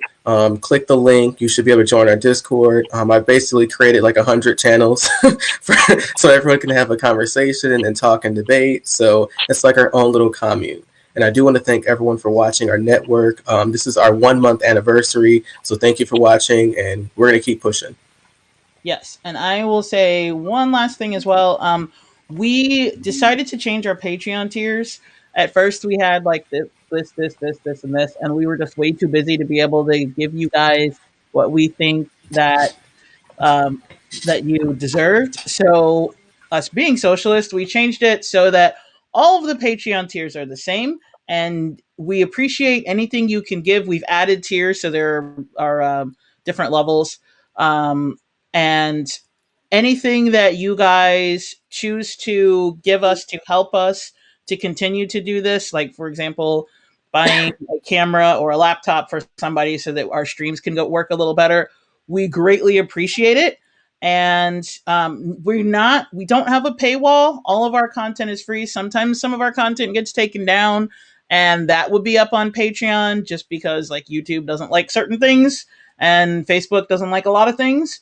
So whenever we can, we will post that content to the Patreon. It'll live there forever, so you guys can see that. And basically, just thank you for everybody who has contributed. Thanks to the people who contributed to our HAPS show today. And you guys are awesome. Okay, everyone. Thank you for watching the FHL Network. This is our FHL